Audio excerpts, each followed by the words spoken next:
My family and I are probably the biggest skeptics in the world, which is why I can't explain what happened that day.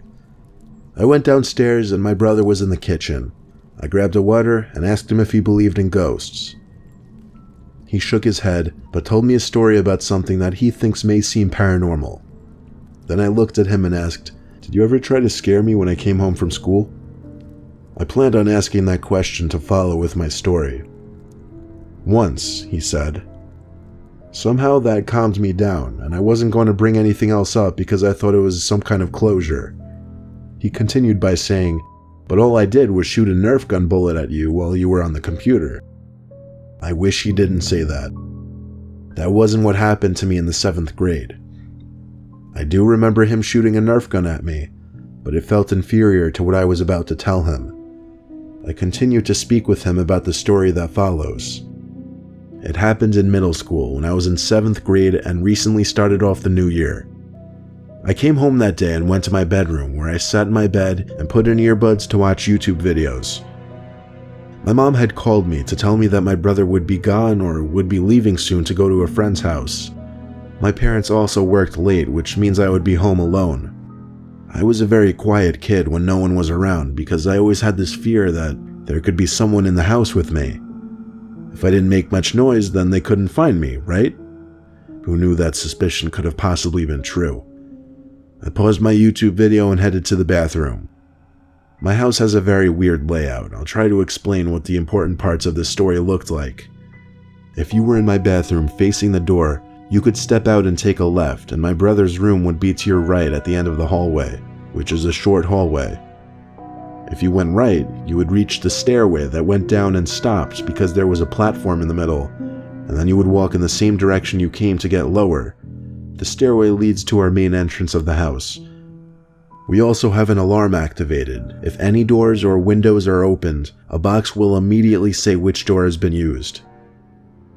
I was in the bathroom and right about to flush the toilet when I heard a loud thud come from my brother's room. I assumed that he must be about to leave for his friend's house, so I flushed the toilet and got up to wash my hands. There were no more noises.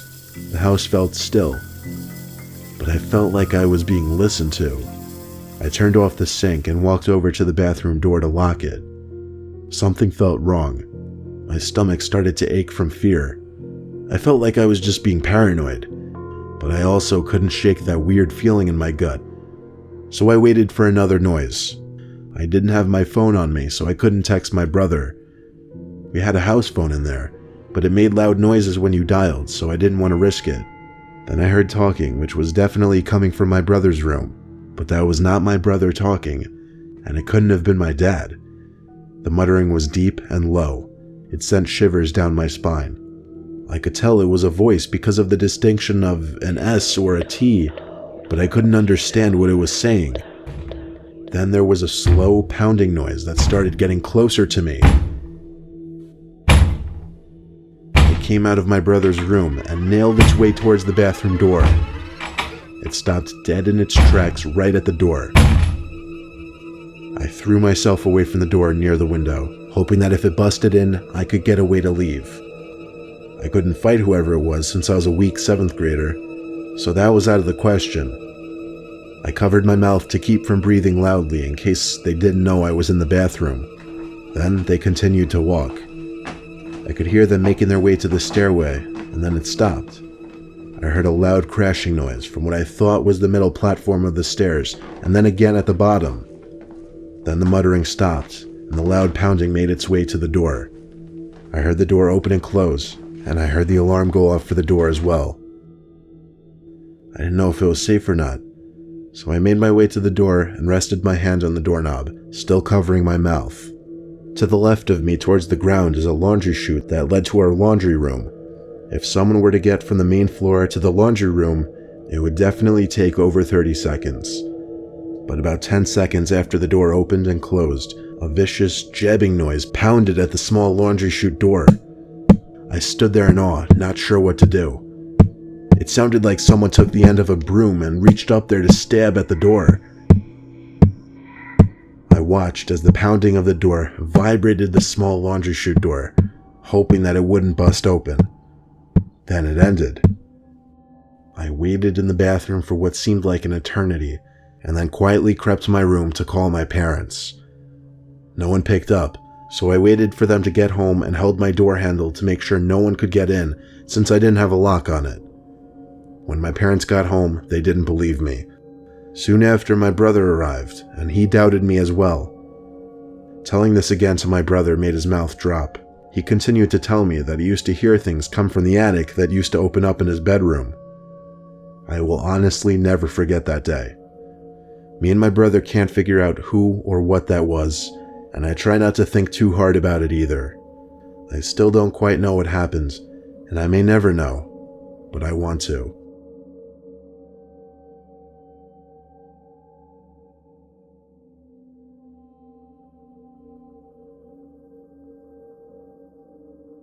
My name's Alyssa. I was 16 years old at the time, living with my mom in a crappy Bronx, New York apartment. Living in the Bronx was definitely an experience, not a good one. Always sketchy characters around, usually scary to walk alone at night, small apartment, and creepy neighbors. I don't mean that as an understatement. Our apartment was the second to last one in a hall on the 7th floor, and our neighbor, the owner of the last apartment in the hall, seemed to always be sitting outside his door, sitting on the windowsill. He would always make a point of looking at me when I entered the apartment, even when I would be with my mom. My mom told me to stay away from that man. We never even knew his name. He was a black man in his 60s, very little hair left, but his remaining hair was gray. He always had the same emotionless expression on his face when he looked at me, and then one day it started. Every time I would see him in the hall, he would say hi to me, but he'd call me by my name to make it even creepier. I wasn't exactly sure how he got my name, but I never asked. There was one night that my mom was working the night shift, so I'd be home alone all night. I came home at like 9 p.m., and the neighbor was as usual sitting on that windowsill as if he didn't have anything going on in his life. As I unlocked the door, this time instead of saying hi to me, he asked me if my mom was working tonight. Here's where I look back and cringe because of my own stupidity, because I foolishly nodded yes. He didn't say anything after that. He just slowly nodded his head. I didn't say anything else either. I simply walked inside and shut the door. I had enough of his creepy ass for one night. Basically, after getting home, I just washed up a little bit. I had a snack, did laundry, and took a shower. As I was in the shower, I heard a weird rumbling noise. It was a pretty concerning noise, but I couldn't even begin to try and pin out what it could have been. I got out of the shower after hearing it because I was concerned someone might have been in the apartment. I heard a similar noise outside of the bathroom. It seemed to come from my bedroom. I threw on the clothes I had in the bathroom and searched my entire room. I couldn't find a person, but while searching my room, I saw an ever so tiny hole in the wall. I got closer to feel it and look at it. Then I got down on my knees to look through it, and when I saw what was on the other side, I fell backwards because of how scared I was of what I saw. It was someone's eye. Someone was actually looking through that hole from the other side. Then I realized this wall separated our apartment from the creepy neighbor's apartment. Then I had a sudden realization of what that sound I heard in the bathroom must have been. I ran back to the shower and felt all around the wall until I found another hole, identical in size from the one in my room. The neighbor drilled these two holes, maybe even more, to spy on me. I called my mom and told her, and as I was on the phone with her, there were knocks on the apartment door. It was the neighbor, and he kept yelling, "Open the door right now, I didn't drill those holes." My mom freaked out and told me to call the cops, and she'd try to get home ASAP. One good thing about the Bronx, police response time is fast, and there were cops at my apartment door in under 5 minutes. My mom was home half an hour later. My mom pressed charges for stalking, invasion of privacy, and criminal mischief. The apartment building also evicted the man and patched up the holes at the man's expense.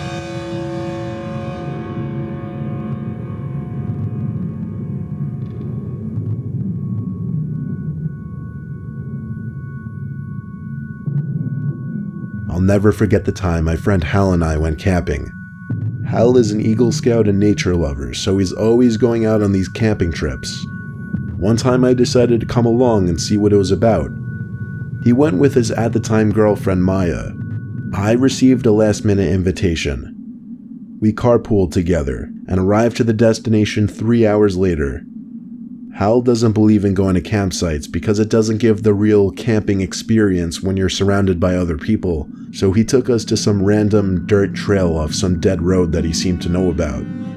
He drove down this dirt road in the woods for a couple minutes until he seemed to be content with where we were. Then he put the car in park.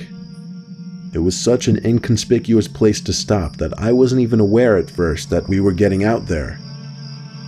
Hal unloaded the trunk. Most of the stuff we brought consisted of tents, sleeping bags, food, toilet paper, and first aid equipment. Hal said he usually packed a lot lighter, but was making this an easy trip for Maya and I, whatever that meant. Once we found a good place to set up camp, Hal basically assigned us tasks. Setting up a tent was one thing I knew how to do, so Hal told me to set up the 2 tents. Maya stayed behind with me and kind of helped with the tents, while also unpacking some of the supplies. Hal went off to find dry firewood. He would come back every so often with a couple pieces of wood. Nightfall came quicker than expected.